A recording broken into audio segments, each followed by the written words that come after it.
Hey everybody, Ryan here from Android Coliseum. Here to give you a bit of a walkthrough on the app settings for the Nest Wi-Fi router. So, like I said, what's nice about it is that its app is built right into Google Home. This is an app I use a lot for different items. So I just go straight into it. I can see Wi-Fi, I can tap it, and I can see what my devices are doing right away. So automatically, immediately we see the option for the network, and you can see that it's done a speed test and tries to do that about once a day. This obviously was 2 days ago now. It's done a test, and I can just quickly run a quick test, and it'll tell me in seconds what my speed is running, how am I running, how am I doing, etc. And this should take any second now. I don't have the best speeds out there. I don't really have fiber optic or anything in my house, but I have decent speeds, so enough for me to play some video games, run some work from home, etc. Any second now, it'll have this finished. Come on. Okay. So, yeah, about what it's been doing all along. There we go. So not enough to do 4K, but you know what? I don't have 4K. Okay, so that's the test. We can see the network. If I tap it here, I can see what my network speed and usage is as we go along. We can see my peak usage as we go through for the past 7 days, past 30 days. And then we can see the usage for the past 30 days, etc. So, wow, I used a lot of internet, right? Okay, so it tells me so it tells me, how I'm doing at these networks. I can also go and see the points. I can test the mesh network as well. It tells me that my hallway Wi-Fi has great connection. If I needed to move it, I could, play around and see how well it's doing. Now, the other option is we can see, and I get this a fair bit where it says errors here, but I can go into devices. Now it's cleaned up. So either I can do it through network and go to devices here. This does take a little bit of time for me to load up sometimes here, so that's a bit of a delay. I can see what devices are drawing internet, what devices are, had been connected but are not offline right now. And sometimes these devices, again, what are they? You don't know what an unnamed device is. So you have to check the MAC address and see, is it connected to whatever. So I've had to rename a few things like my laser printer. Or was the other one? It was my Pixel book. I think I had to rename, stuff like that I've had to sort of rename what they were, just so I can monitor it myself. So that's the devices. And where the devices stuff comes really handy is when we get into the family Wi-Fi stuff. So the idea here is you can set up a group. You can say, well, let's call this the office, right? So in my office, I have my Pixel book. Where is it? Let's say my Brother Laser, my office pair, big boy right, and big boy left.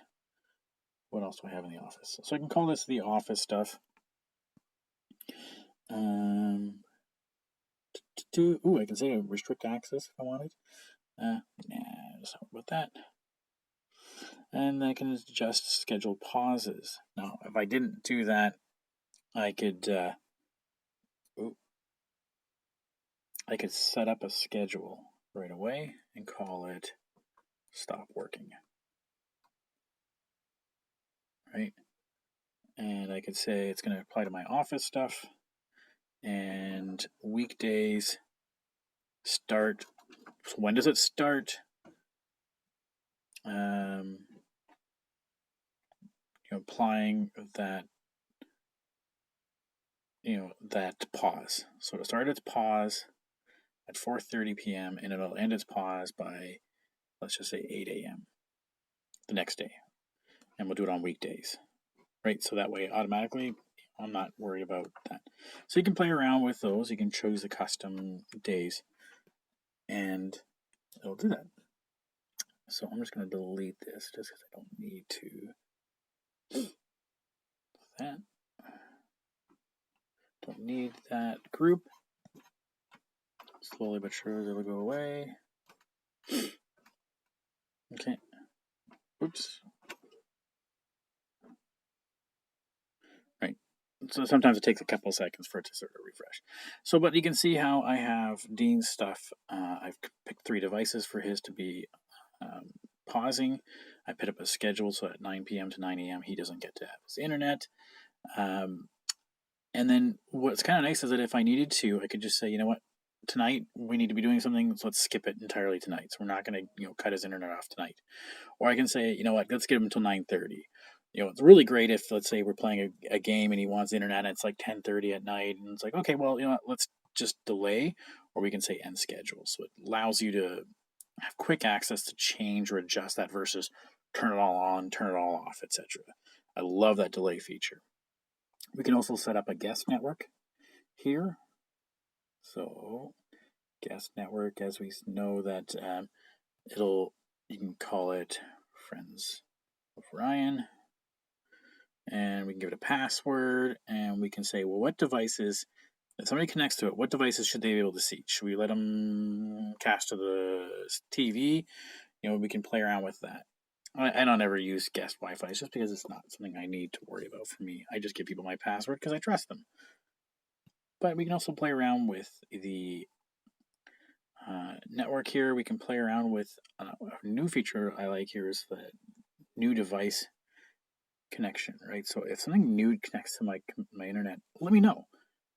Same thing with the guest network. You can let you know when people have lost connection or when the device can't connect. So it's kind of a neat little thing that you can play around with and just make it yours. But otherwise, everything is right here, and it's really easy to get to because it's right there as an option right in our home. Or you can depend on where is it, the hallway. I have my hallway Wi-Fi, right? Or I have in my office the Nest router here. So there, that is the apps that you can play around with the Nest Wi-Fi. It is definitely worth it. Like I said, right now it's $350 normally, but it's on sale for $250. It is a bargain at $250. Go pick it up if you need it. Okay, thanks.